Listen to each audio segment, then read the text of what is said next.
Good to be with you all today. You know, when I was on the internet, I had seen this quote from Jimmy Fallon, and he had said that NASA had received a numbered record of applicants, 18,000 applicants in 1 week. And NASA said it showed a growing interest in people wanting to apply to their aeronautical program. And people said, nah, we just want to get off the planet before the next election.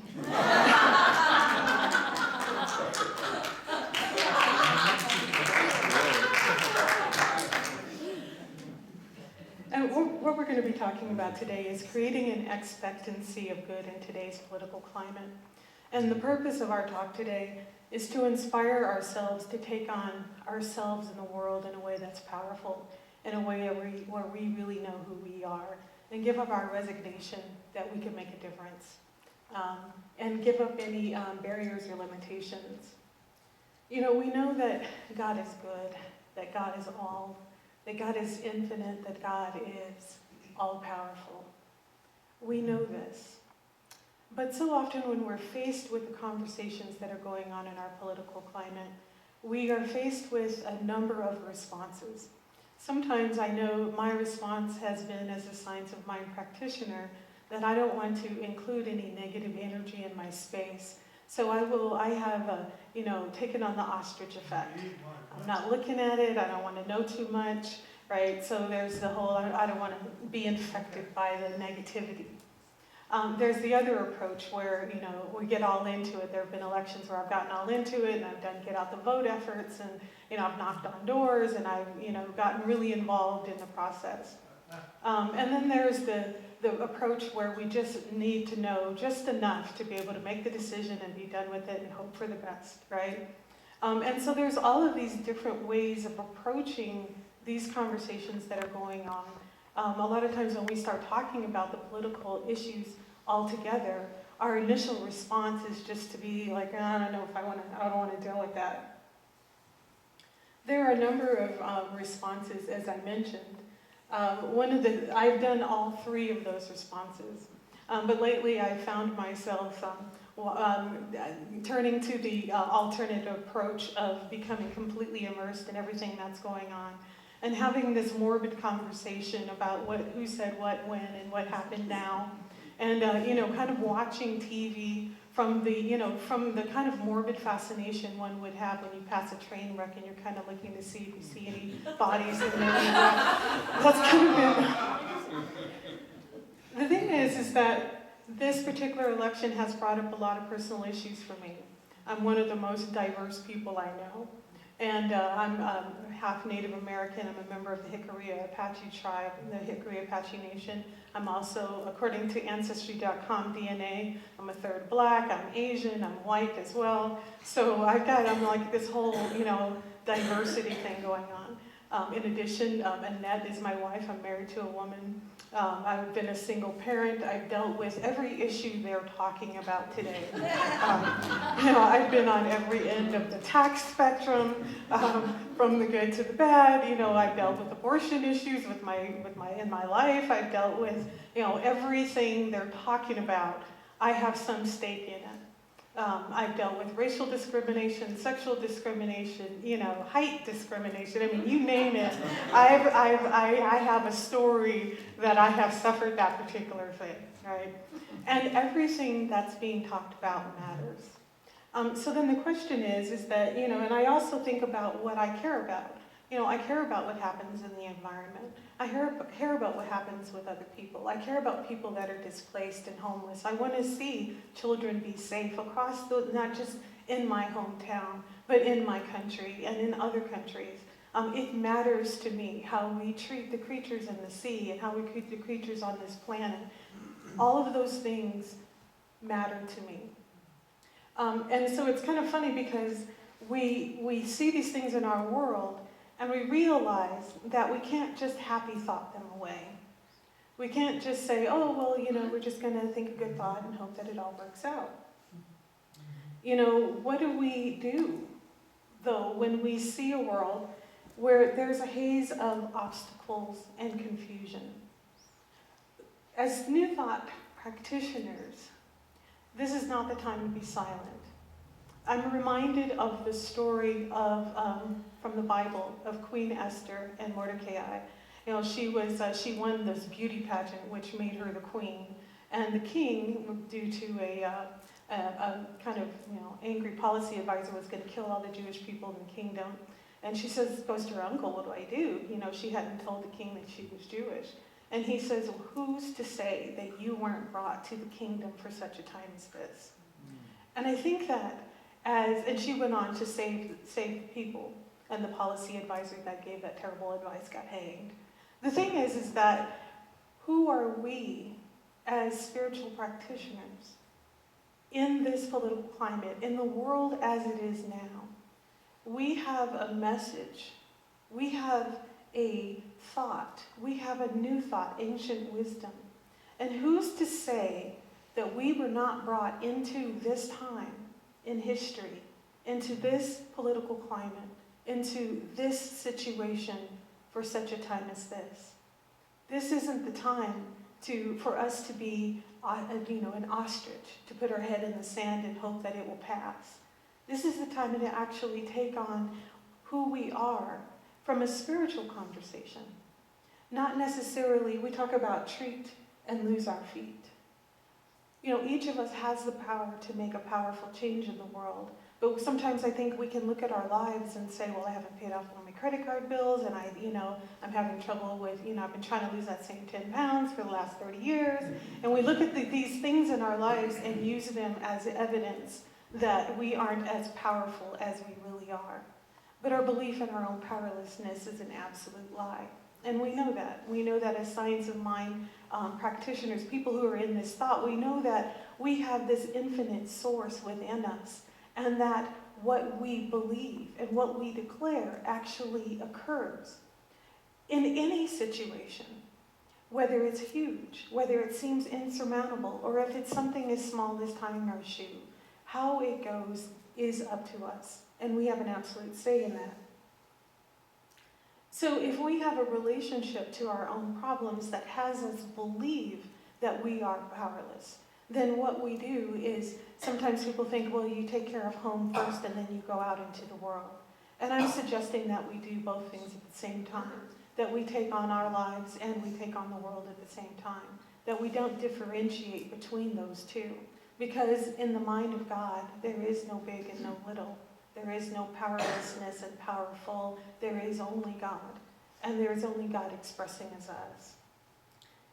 Our first step is to tap into what we have within us. We tap into the spiritual realm. And the way that we get to that spiritual realm is tapping into the silence and the stillness within us. There's a story about the Buddha. He was traveling with some of his disciples, and they were going over this large body of water. It was a lake. And the Buddha told one of his disciples, "Can you get me some water so I can drink it?" So the disciple went to go get, with a pot of water, a pot to get some of the water. And when he got there, this bullock cart just ran right through the area. So the water was muddy. So he came back and said, "Buddha, I can't get you that water because it's too muddy right now." And so he says, "That's okay, go back." So about a half an hour, he says, "Go try to see if you can get the water again." And it was still too muddy, and there was the sediment and all of that. He says, "It's still too muddy." He says, "Okay, just wait." So they waited a little longer. And he says, "Go back and try again." So the third time, after some time, he went back, he took the pot, and the water was clear, and he brought that pot of water to the Buddha for him to drink. The Buddha says, "See how powerful you are? You cleared all of that water." He says, "Well, how did I do that?" He says, "You let it be. You let the sediment settle, and you let it be." And then that brought clarity. And when we start thinking about these situations, rather than fighting it, rather being against something, rather than resisting these conversations, rather than having judgments about how we think it should be, and we need to fight to make sure that that doesn't happen, instead of taking on this war, we could just let it be. Let the sediment sink to the bottom. When we start thinking about internalizing it in our hearts, allow it to be. And when we do, that perfect clarity, that light of God shines through, that light can shine through that water and be within us in a clear space. How do we do that? Well, one of the first things that we need to do, I suggest, is stop fighting the things that cloud our clarity. When I mentioned that I felt I was the most diverse person on the planet, one of the things is that when I start thinking about things that I experienced in the past, I had a victim story. And so what's so unique about this particular political situation right now is so many people are triggered. I had a practitioner, when I was taking practitioner studies, one of my teachers said, "I may have pushed your button, but I didn't install it." Right? So when we're triggered around the things that are going on in this political climate, what's important to do is to realize that that trigger isn't out there somewhere. That trigger's in here.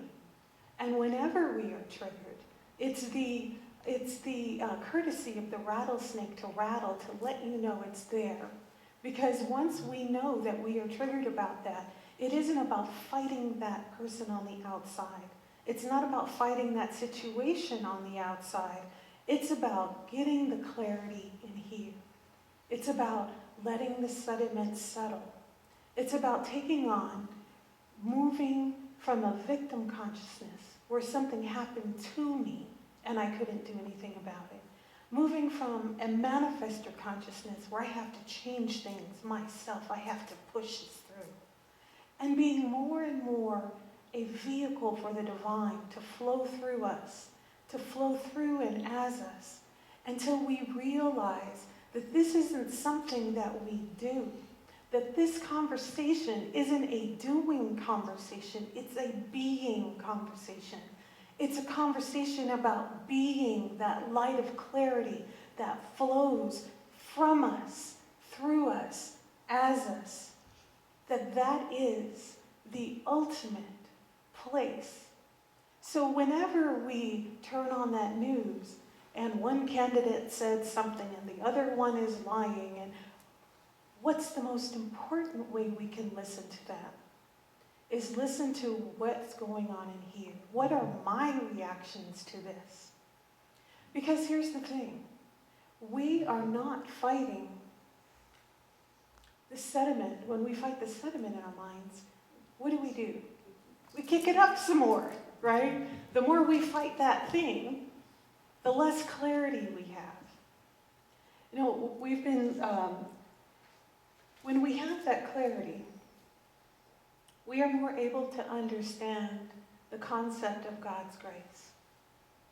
And what is God's grace? God's grace is that infinite power in the universe that has the flow and the ebb of nature occur. God's grace lives in us as this beauty, as this nectar, as this richness.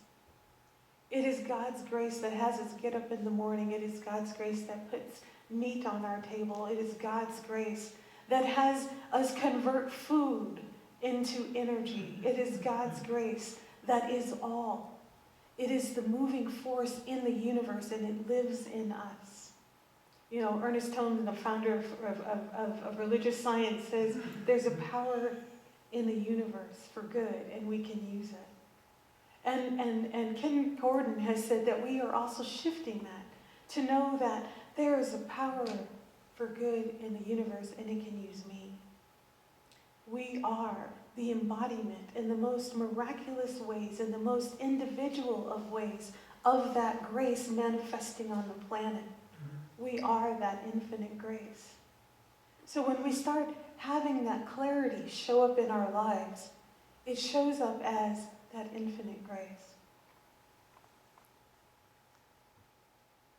In The Art of Spiritual Living, Joel Goldsmith writes that God's grace is infinite, divine, creative energy that works through us, that it is the font of inspiration, the life force. It is the difference between what is just meat and what is just life. We are not here to move, the realm of the physical. We are here to move the realm of the spiritual. We are not here to deepen our experience of the illusion of physicality. We are here to deepen our experience of the divine in us. Seek ye first the kingdom of heaven and its righteousness, and all these things will be added unto you. First, we do not seek the meat, the car, the house, the job. Those things will come as naturally as the lilies of the field are clothed. Those things will come as naturally as the sun rises in the sky. All we have to do is allow those things. But the first thing we seek is the kingdom of God within us. We seek for that clarity within us, knowing that it is already there. There is nothing to draw to us, but there is only allowing Spirit to express in its beauty, in its manifold expression through us in a way that it can only express through us, because each of us is a unique manifestation of that divine power. So we're not seeking to change the world. We're seeking to change our hearts first. We're seeking to create a transformation within us that is so powerful. You know, when we do that, one of the classes I was taking in my ministerial studies, we were studying the ancient Indian Vedas and the Bhagavad Gita and the Upanishads. And one of the Upanishads talk about that the glory of God is so powerful, it is so bright, that it dims the sun. And that light lives within us. That light is so powerful that we have the ability to be what they call the vibhuti. The vibhuti are the people like the Martin Luther Kings. The vibhuti are people like, Bill Gates, who created miraculous things around communication. The vibhuti are people like, I would call Obama. That's my political thing. Where you have someone who comes and shifts consciousness in a way that's powerful. That vibhuti lives within us. It is a gift. And each of us has our own way of being that light that is so powerful that it dims the sun, that it makes the sun seem like a mere candle. The power of God is that miraculous. All we have to do is trust it. When we clear away our attachment to creating things in the physical realm, and we tap into that clarity of spirit within us, we are able to tap into what God is, what God expresses on this planet as us. We are able to tap into the world that works for everyone, because that is who we are. And I know for a fact that there is a world that exists in the spiritual realm where every child has a place to live, where no child lives in a country at war, where we have people who are politicians, who are divinely guided, who are sage kings of old, who are divinely guided with wisdom and knowledge and understanding, where the Solomons come to the planet, where people who are inherently good express that goodness on this planet, where we have enough food to feed everyone, where we have enough people who have clothing, where the compassion of our people expands through the entire world. I know that this spiritual world exists right now because I have it in my heart, and I know that it is the truth. And I know that it is the truth inside of every person here who has this God of love, this God of infinite abundance, this God of power, this God of light, this God that is nothing but love. That God lives in me. That God lives in you. That is the expression of our planet right now. There is no other truth other than this is what's real. And I declare it with every fiber of my being that this is the world that we live in. And this is the world that we are brought into this kingdom right now to create. We are created and brought into this planet for such a time as this. That is who we are. Absolutely.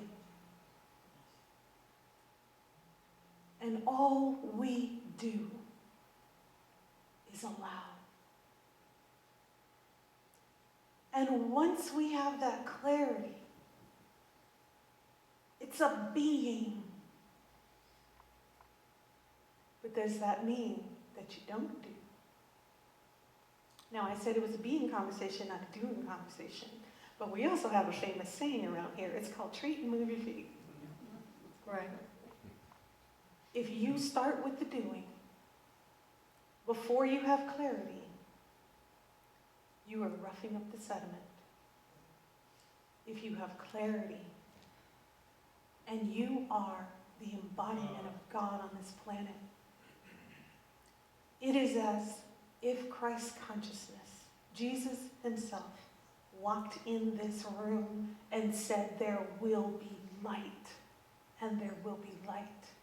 That God consciousness of the power of the word in you, not just manifesting in your life as prosperity, abundance, health, wholeness, divine beauty. You radiate that light. You are a transformative effect on this planet. Every person that you come in contact with is drawn to the light in you. It becomes a conversation of namaste. The God in me honors and recognizes the God in you. And what starts happening is you start seeing the universe conspiring for this good to manifest itself in the most idiosyncrasy of ways. It starts to manifest in, wow, isn't it interesting that I ran into that person? And you start making a difference on this planet because you started here, and then you do. And your doing is blessed beyond measure because it is an expression, a natural expression of the divine. So yes, go vote. Yes, knock on doors. Yes, get politically active. But let's pray for our leaders. Let's not sit there and judge them, but know that it took something for them to stand forward and be accountable and see in them the namaste. We can only do that when we see in ourselves that God place. So, giving up our powerlessness, giving up our limited beliefs, giving up fighting against something. Allow all of that to be, and allow Spirit to be the miracle it is through us. When we do that, we are the embodiment of a world that works for everyone. Namaste.